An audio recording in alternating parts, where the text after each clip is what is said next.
All right, welcome back to Off the Bench presented by United Dairy Farmers. We are all squared away now with our buddy Thom McCarthy from San Diego.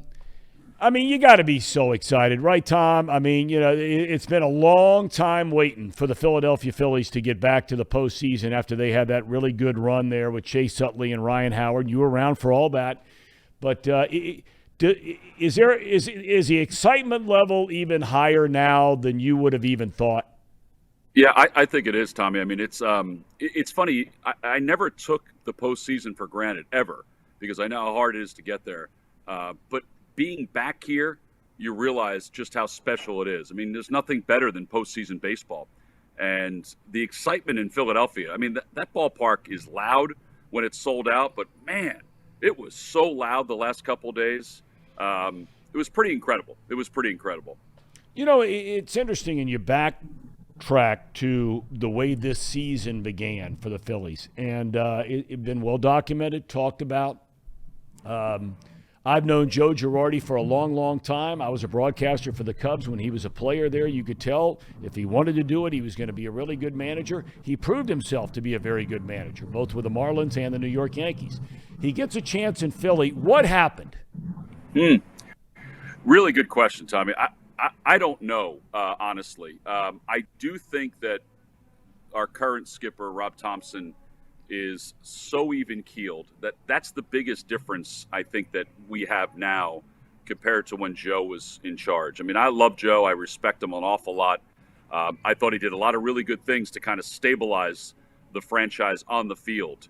But I do think that there's a little bit more of a relaxed intensity with Rob Thompson. It's kind of interesting because he's learned under Joe for so long. But he also learned under Joe Torre, and I think that he has a lot of Joe Torre in him, and I think that has translated really well to this group of guys. It really has. I mean, there's no tension. It's very relaxed. It's just a different feel. You know, when Nick Castellanos leaves Cincinnati and they weren't going to sign him, and the Phillies do. Now, you talk about an intense dude, right? I mean, there are intense guys, and then there are intense guys. And Castellanos is right at the top of that intensity list. Do you think his struggles during the season, and I know he hit a stretch there where he got hot, and then all of a sudden a playoff start, he doesn't get a hit in the opening round against the Cardinals, a 2-game sweep there. You know, started well, clearly, in the series against Atlanta. But do you think that the intensity of Philadelphia mixed with the intensity of the human being worked against him at all this year, or at least at the start of this year? Yeah, I think it may have. I think what it was is he was trying so hard to fit in and to kind of live up to the contract. And you know, as we came to realize, he didn't need to. He just needed to be himself because there's so many guys, whether it be Bryce or JT or Rhys Hoskins or Kyle Schwarber, that could help sort of pass the baton in that lineup. So he didn't need to be the guy in this lineup.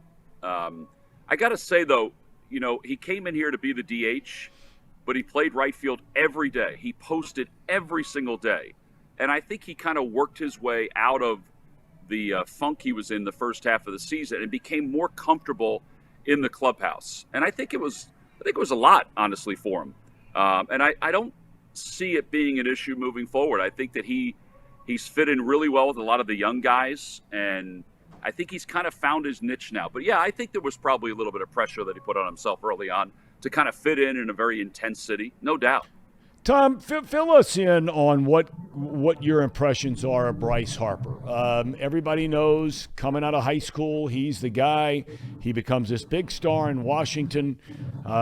He ends up leaving and coming to Philadelphia. Initially struggled there, but and I don't know the guy. I've only talked to him a couple of times, but I was so impressed with his interview after the game the other night. With the way he talks about team and the way he talks about the people in the clubhouse and the way he talks about the organization and the way he talks about ownership, him and Hoskins for that matter. But What kind of guy, for those of us that don't know him and people watching the show and listening to the show, what kind of guy is Bryce Harper? Well, I think he's a great guy, Tommy, more than anything else. I mean, everybody always asks me about the contract and the fact that, he's being paid so much. I think he's been worth every penny of that contract because, A, he loves the city and he embraced the city from the get-go. And I think that is huge in the city of Philadelphia. I think this is a perfect fit for him. Family man, he just turned 30. In fact, he was joking yesterday. He said, I woke up and I don't know if it's because I was 30 or because we flew cross country, but my body felt like I was 30 years old. And I just said, wait till you're 50. But he's a really good guy. He's an intense competitor.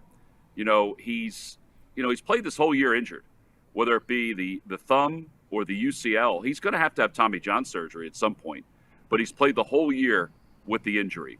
I've enjoyed every minute with him. I really have. I mean, he's been really good to us as broadcasters. He'll do anything you ask him to do. He even came in and, did a game with us, back in August. I know in Cincinnati, Joey Votto did a game too a few weeks later.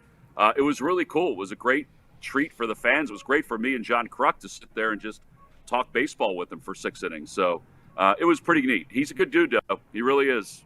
I can't say enough about just, again, reflecting back just a couple of days ago when the Phillies beat Atlanta and those interviews. Hoskins. Yeah. I love when guys acknowledge the people around them that never get the pub. And the first thing out of Hoskins' mouth was, whether it's our training staff, whether it's the ownership, our general manager, whether it's the people that clean up the clubhouse guys that are washing our jock straps and uniforms every night. I love when those guys do that, and he made that a point, and you could hear it in his voice and see it in his face. He meant it. Yeah, there's no doubt. I mean, well, he's as good as it gets. I mean, Reese is. He gets every bit of it. But yeah, I mean, that's the kind of. I mean, if you're going to win, you need that sort of family feel. And that's the kind of feel they have down there. I mean, and our ownership group is unbelievable. They have always been that way, and they've continued to be that way. They're all out here right now getting a chance to enjoy this and reap the benefits of being in the National League Championship Series. But that's how this group is. I mean, you can see it. I mean, Tommy, you know how important clubhouse guys are. Well, our group has been together. I've been in the big leagues for 22 years, and they've all been here for about that time.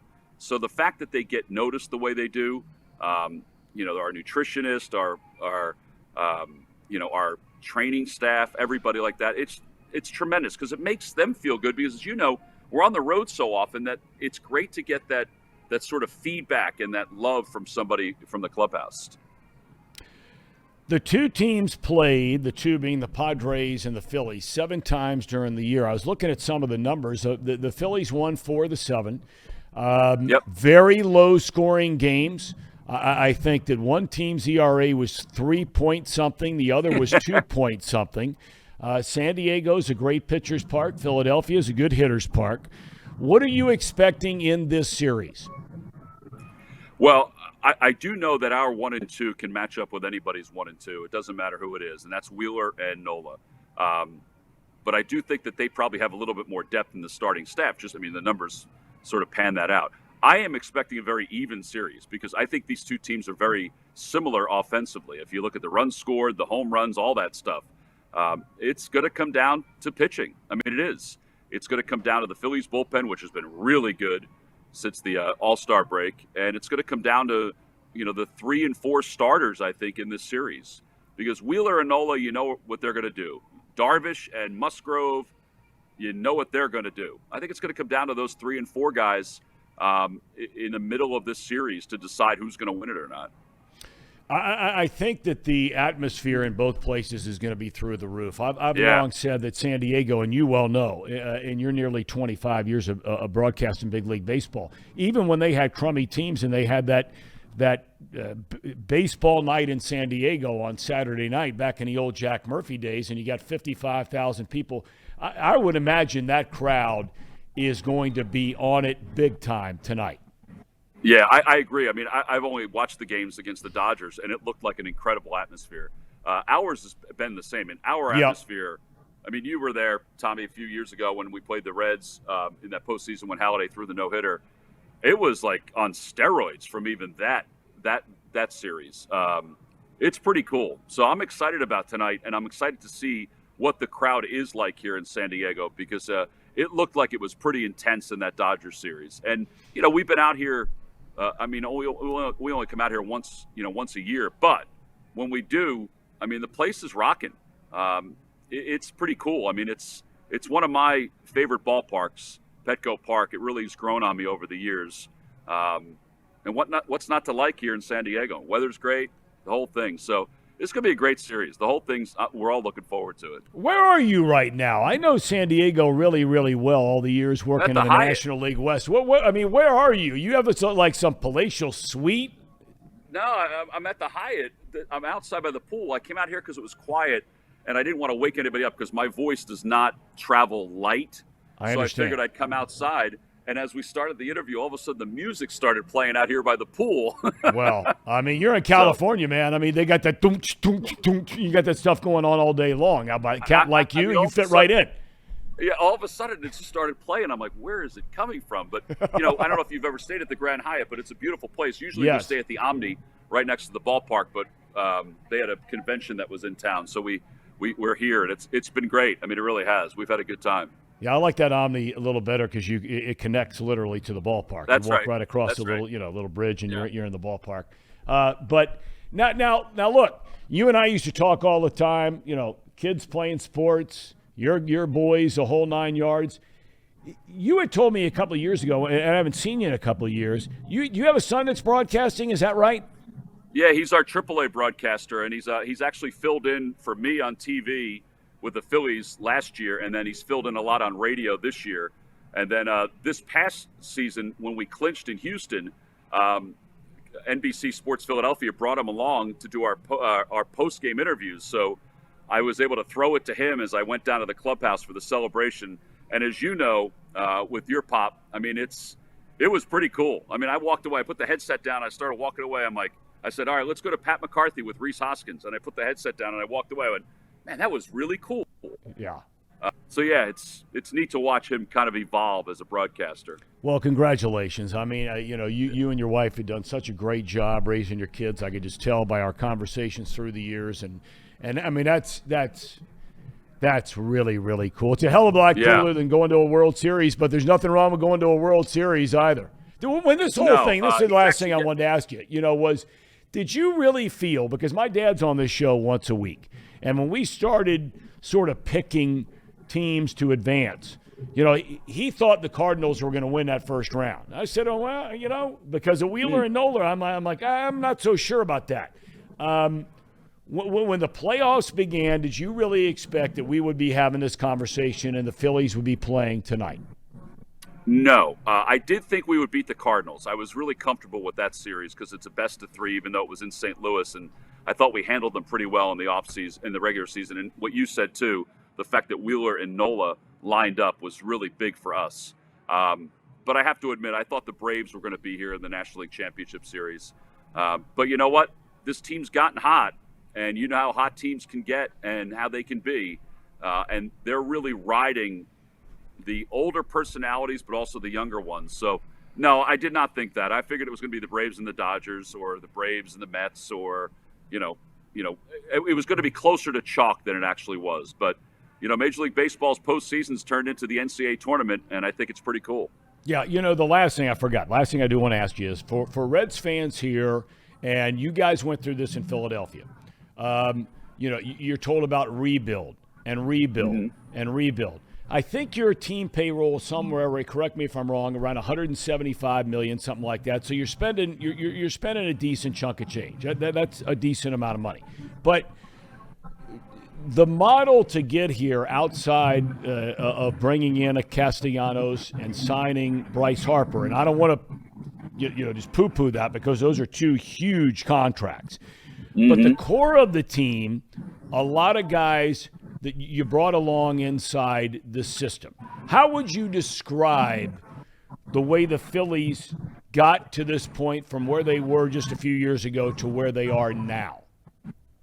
Well, I think that they've revamped the farm system, which has helped, and I think we're seeing some of the benefits of that. I have to say that, the guys that have contributed, some of them we anticipated, like Bryson Stott, but others we didn't, like Matt Vierling, who's been really good playing center field. But I think that they've kind of revamped under Dave Dombrowski the farm system, and our owners, the Buck family and John Middleton, they've gone out and spent money, and I think you have to have a mix of both in order to be successful. And for the Phillies, they have Nola, they have Vierling, they have Stott, Hoskins.